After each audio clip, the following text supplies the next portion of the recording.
할렐루야, 반갑습니다. 우리 리딩 지저스 매일 묵상 함께 시작합시다. 오늘은 사무엘상 3장 말씀입니다. 이번 주에는 사무엘상 말씀들을 다 통독을 하시면 되겠습니다. 자, 오늘 3장 말씀을 우리 함께 나눠볼까요? 자, 성경을 읽어보면요, 사람들은 참 다양한 모양으로 하나님의 부르심을 받는 것을 발견할 수 있습니다. 이사야는 거룩한 하나님의 극적인 환상을 통해서 부름을 받았죠. 예레미야는 도덕적인 의무의 한 모습으로 부르심을 받았습니다. 에스겔은 포로 생활을 하고 있는 자신의 민족의 그 지도자로 섬기고 있을 때, 영적인 지도자로 섬기고 있을 때 하나님의 환상을 보죠. 그리고 오늘 이 사무엘은요, 하나님의 특별한 방법, 음성을 통하여 하나님의 뜻을 전해 듣습니다.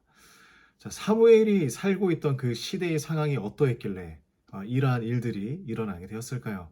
자, 1절 말씀 우리 같이 한번 보겠습니다. 아이 사무엘이 엘리 앞에서 여호와를 섬길 때에는 여호와의 말씀이 희귀하여 이상이 흔히 보이지 않았더라. 자, 하나님의 말씀이 희귀했다고 이야기를 하고 있습니다. 하나님의 말씀이 지금 찾아보기 어렵다. 하나님의 말씀이 없는 그러한 기근의 상태를 이야기하고 있는 것이죠. 그래서 그들의 우상 숭배나 하나님을 떠나 있는 영적인 무능력의 상태, 그것을 지금 이야기하고 있습니다. 그러니 하나님의 말씀을 전하는 사람도 없고 하나님의 말씀을 따르는 사람도 없고 그때의 그 상황을 잘 보여주고 있는 것이죠. 그런 시절에 사무엘에게 음성이 들려옵니다. 하나님께서 사무엘을 부르시는 거예요. 사무엘은 실제로 들려온 하나님의 목소리를 알아채지 못하고 3번씩이나 엘리 제사장에게 달려갔습니다. 하나님이라고 생각하지 못했던 것이죠. 우리가 여기에서 한번 보면 하나님께서 은혜를 주시기 위해서 불러주실 때, 그 은혜를 받을 때까지 하나님은 계속 부르시는 거예요. 응답할 때까지 하나님은 불러주시는 것입니다. 왜냐하면 이것은 우리를 향한 하나님의 섭리이고, 그리고 하나님의 이 계획이 성취될 때까지 결코 멈추지 않으시기 때문입니다. 하나님은 반드시 이 일을 행하셔야 하기 때문이죠. 그렇기 때문에 우리가 응답할 때까지 하나님은 부르신다. 자, 하나님은 때로 아브라함과 모세와 같이 나이가 많은 사람도 불러주셨습니다. 그렇지만 나이가 어린 사무엘과 같은 사람도 부르십니다. 자, 하나님이 보시는 것은요, 사람의 중심을 보시기 때문이죠. 그러므로 우리가 부르심을 받을 때 하나님 앞에서 나이에 따라 받는 것이 아닙니다. 제가 선교단체에 있을 때 젊은 분들도 선교사로 헌신하는 분들이 많이 있었지만 50대 후반, 60대이신 분들도 선교사로 헌신하는 분들이 많이 있었습니다. 자, 어떻게 보면 나이가 있어서 선교를 할 수 있을까 생각도 하지만 그분들은 모든 안정됨을 다 버리고 선교지로 떠나가는 거예요. 그래서 그 어떠한 많은 부분들이 연약할 수 있는데 젊은 사람들보다 더 큰 결정이 필요하지 않았을까 생각을 해봅니다. 그만큼 하나님을 향한 헌신의 마음이, 영혼을 향한 그 구원의 마음이 더 컸던 것이겠죠. 자, 이렇듯 하나님의 부르심은 누구에게나 있는 것입니다. 그렇다면 하나님은 왜 엘리 제사장이 있는데 사무엘을 불러서 말씀을 하셨을까? 지금 이 부분을 우리가 보고 있는 거예요. 지금 이 이스라엘 백성들에게 얼마나 사무엘이 필요했기에 그를 불렀을까요? 자, 부르신 이유를 알려주십니다. 자, 12절 말씀을 한번 볼까요? 내가 엘리의 집에 대하여 말한 것을 처음부터 끝까지 그날에 그에게 다 이루리라 라고 말씀합니다.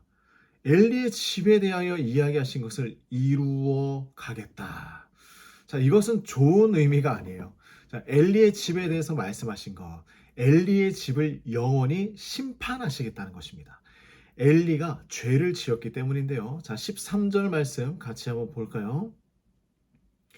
내가 그의 집을 영원토록 심판하겠다고 그에게 말한 것은 그가 아는 죄악 때문이니, 그가 알고 있는 죄악 때문입니다. 이는 그가 자기 아들들이 저주를 자청하되 금하지 아니하였음이니라. 자, 엘리의 자녀들이 하나님을 모독한 죄를 알면서도 어떻게 했습니까? 모른 척한 거예요. 묵인한 것입니다.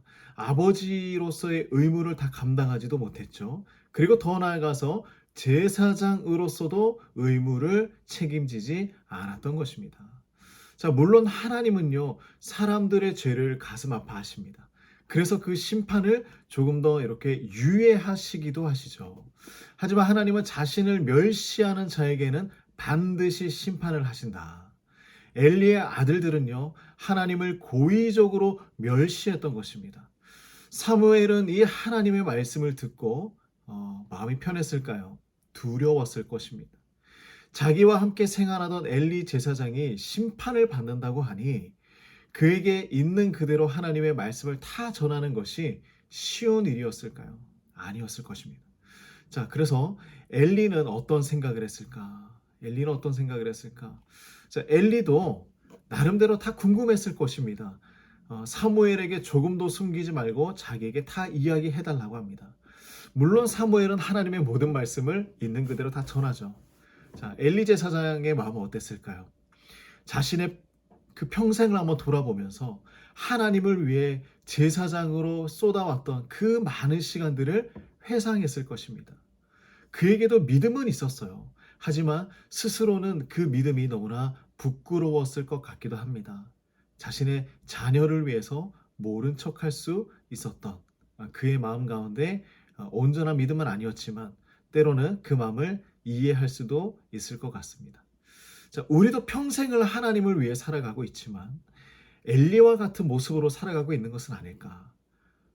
하나님 앞에 헌신한다고 하지만 때로는 어느 적정선에 있어서 내가 하나님 대신에 우리의 자녀들 아니면 내가 더 좋아하는 것을 선택하고 있는 것은 아닌가. 자, 사무엘은 하나님의 말씀을 듣고 그대로 모든 것을 전하며 자라갑니다. 자, 19절 말씀을 우리 볼까요? 사무엘이 자라매 여호와께서 그와 함께 계셔서 그의 말이 하나도 땅에 떨어지지 않게 하셨다. 와, 감격적이지 않습니까? 사무엘이 전한 말씀은 하나님께서 함께 계셨기 때문에 그 어떤 말도 땅에 떨어지지 않고 모두 성취되었습니다. 하나님의 마음에 합당한 사람이었기 때문이겠죠. 자, 우리도 하나님의 부르심을 받을 때 엘리 제사장이 아닌 사무엘과 같은 하나님의 마음에 합당한 사람이 되길 간절히 소망합니다. 우리의 하나님의 말씀을 온전히 다 전하고 또한 나누며 살아가는 우리의 인생이 되길 소망합니다. 기도하겠습니다.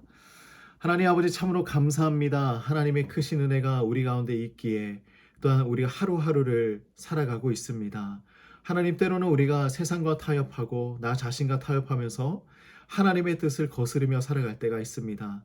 하나님 우리의 이 부끄러움을 용서하여 주시고 우리의 죄를 용서하여 주시옵소서. 하나님 또한 우리가 엘리 제사장이 아니라 사무엘과 같이 하나님의 마음에 합당한 사람으로 살아갈 수 있도록 인도하여 주시옵소서. 예수님의 이름으로 기도드립니다. 아멘.